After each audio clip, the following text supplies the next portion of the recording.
L'écologiste Patrick Bonnin sera candidat à l'investiture pour le Bloc québécois dans la circonscription de Repentigny aux prochaines élections. Le parti en a fait l'annonce officielle ce matin. Patrick Bonnin quittera donc ses fonctions de porte-parole de Greenpeace Canada, poste qu'il occupait depuis une douzaine d'années. Alors, comment compte-t-il faire la transition vers la politique active? Nous allons lui poser la question à l'instant. Bonsoir, M. Bonnin. Bonsoir.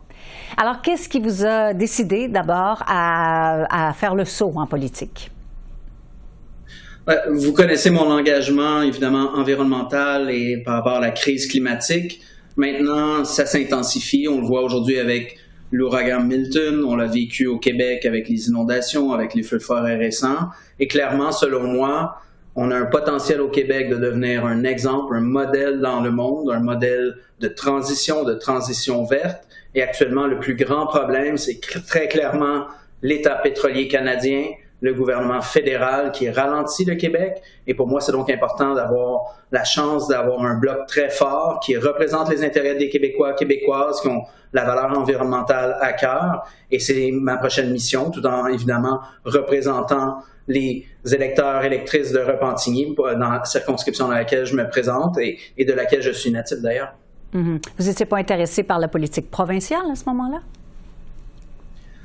C'est toujours une question de conjoncture. Évidemment, lorsqu'on a une position de porte-parole pour une organisation pan-canadienne environnementale, lorsqu'on décide de faire le saut en politique, c'est une décision réfléchie quand même. Et actuellement, il y a une situation où Monique Posé, la députée actuelle de la circonscription de Repentigny, a annoncé qu'elle n'allait pas se représenter aux prochaines élections. C'était hier. Mm-hmm. Et pour moi qui viens de Repentigny, pour moi qui est souverainiste, pour moi qui a à cœur les intérêts du Québec et qui pense que le Québec peut aller beaucoup plus loin, plus fort, c'était une logique d'aller à Ottawa, de se présenter, de porter cette voix forte et surtout de s'assurer qu'on soit capable de démontrer qu'au Québec, oui, il y a une fierté par rapport à l'électricité renouvelable, par exemple, par rapport aux mobilisations qu'on a eues avec le Québec, qui est une des seules nations dans le monde qui a décidé d'interdire l'exploration et exploitation pétrolière et gazière en raison de mobilisations énormes qu'on a vues à travers les années. Et c'est donc une suite logique parce que je pense qu'il faut travailler à tous les niveaux. Il faut travailler le plus possible de manière non partisane quand on parle de la crise climatique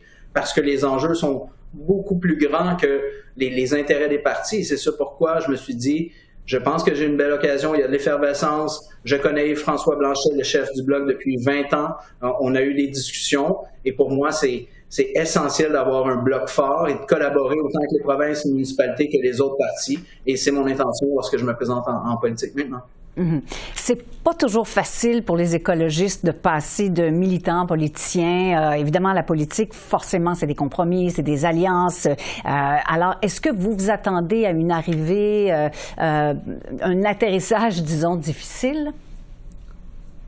Ouais, je suis plutôt en mode collaboration, en ce sens que l'idée, c'est qu'on a une transition urgente à faire, que pour y arriver, il va falloir que les gens se parlent, qu'on travaille ensemble, qu'on sorte des lignes partisanes, qu'on développe ces consensus-là, qu'on soit capable de voir, oui, que si on n'agit pas plus rapidement, si on ne se libère pas rapidement du pétrole et du gaz, on fera face à une société dans laquelle il sera essentiellement invivable. Donc, si on parle d'une question de survie de l'humanité, la manière d'y arriver, de faire cette transition-là, c'est de développer les consensus, c'est d'établir des ponts.